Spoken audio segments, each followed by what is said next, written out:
नमस्कार बंधुरा सबाई केमन आছেন आशा करी सबाई भालो आছেন आमिও भालो आছি। आज के आबारो एकटी स्नैक्स रेसिपि निये आपनादेर सामने हाजिर हये गेलाम। और आज के स्नैक्स रेसिपिटी आमी बानाबो साबुदाना दिये, ताई आपनारा जे कोनो व्रत बा एकादशीर दिन एकटू अन्यरकम किछु खेते मन चाइले एइभावे किन्तु बानिये फेलते पारबेन बा सन्ध्याय स्नैक्स हिसाबेও কিন্তু আপনারা এটা বানিয়ে পরিবেশন করতে পারেন। খুবই মুখরোচক হয় আর খুব কম টাইমে কিন্তু তৈরি করে ফেলতে পারবেন এরকম একটি স্ন্যাক্স রেসিপি। আসুন তাহলে শুরু করি আজকের রেসিপি। তার জন্য আমি দুটো মিডিয়াম সাইজ আলু সিদ্ধ করে নিয়েছিলাম প্রথমেই, তারপরে গ্রেটার দিয়ে গ্রেট করে নিয়েছি। আর এখানে দেখুন এক বাটি সাবুদানা নিয়ে নিয়েছি। আপনারা যে পরিমাণ মতন বানাবেন সেই পরিমাণ মতন সাবুদানাটা নিয়ে নেবেন।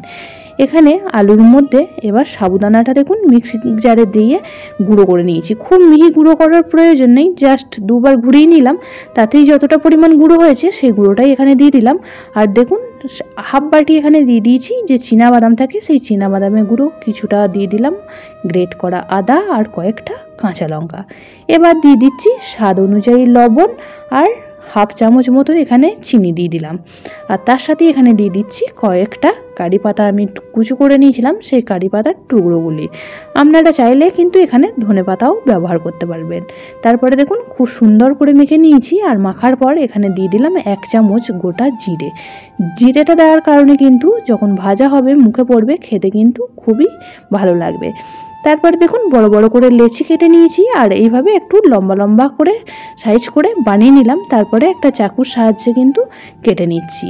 ডোটা তৈরি করার সময় কিন্তু আলাদা করে জল দেওয়ার কোনো কিছু প্রয়োজন নেই। এখানে যেহেতু আলুটা দেওয়া আছে, আলুটা এখানে বাইন্ডিংয়ের জন্য দিয়ে দিয়েছিলাম আর তার সঙ্গে সাবুদানার যে গুঁড়োটা দিয়ে কিন্তু ডোটা খুবই সুন্দরভাবে তৈরি হয়ে যায়। এখান থেকে কেটে নিয়ে একটা করে পিস হাতের মধ্যে নিয়ে দেখুন আমি ঠিক এইভাবে তৈরি করে নিচ্ছি। আপনারা আপনাদের মন পছন্দ শেপ করে কিন্তু এখানে বানিয়ে নিতে পারেন। আমি এইভাবেই ছোট ছোট করে সবগুলি গড়ে নেব।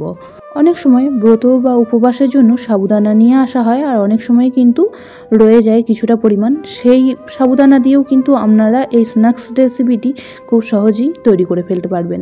খেতে এতটাই সুন্দর হয়েছিল, একদিন না বানিয়ে খেলে কিন্তু বুঝতেই পারবেন না। তেলটা আগে থেকেই বসিয়ে দিয়েছিলাম আর তেলটা এখানে কিন্তু হালকা গরম হয়ে গিয়েছে। এবার সমস্ত টিফিন রেসিপিগুলি ভেজে নেব।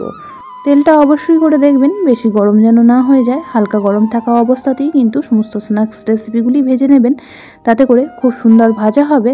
আর বেশি হিট তেলে কিন্তু ভাজলে এই স্ন্যাক্স রেসিপিগুলি কিন্তু ফেটে যেতে পারে।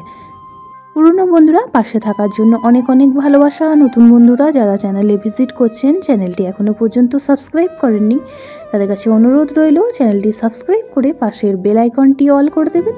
তাহলে আমি যখনই কোনো ভিডিও দেব নোটিফিকেশন সবার আগে আপনাদের কাছে পৌঁছে যাবে। দেখুন অনেকগুলি স্ন্যাক্স রেসিপি কিন্তু একবারেই আমি ছেড়ে দিয়েছি, যেহেতু এখানে তেলের পরিমাণটা আমি বেশি করেই দিয়ে দিয়েছিলাম একবারে। গ্যাসের ফ্লেম লো টু মিডিয়ামে রেখে স্ন্যাক্সগুলি ভেজে নিচ্ছি। আমি কিন্তু আজকের এই স্ন্যাক্স রেসিপিগুলি সসের সঙ্গে পরিবেশন করেছিলাম আর সন্ধ্যেবেলার টিফিন হিসাবেই কিন্তু বানিয়েছিলাম। কথা বলতে বলতে দেখুন স্ন্যাক্সগুলি একদমই লাল লাল করে ভাজা হয়ে গিয়েছে। এবার তেল ঝরিয়ে তুলে নেব একটা প্লেটের মধ্যে। বাকি স্ন্যাক্সগুলিও কিন্তু একই রকমভাবেই বানিয়ে নেব।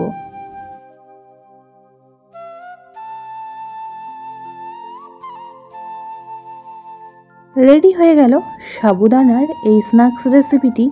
আজকের রেসিপি আপনাদের কেমন লাগলো অবশ্যই কমেন্ট বক্সে জানাবেন। বেশি ভালো লেগে থাকলে বন্ধু বান্ধবীদের সঙ্গে একটা শেয়ার করে দেওয়ার অনুরোধ রইল। সবাই খুব ভালো থাকবেন, সুস্থ থাকবেন। আবারও দেখা হচ্ছে অন্য কোনো ব্লগ বা রেসিপির সাথে। ততক্ষণের জন্য সবাইকে টাটা।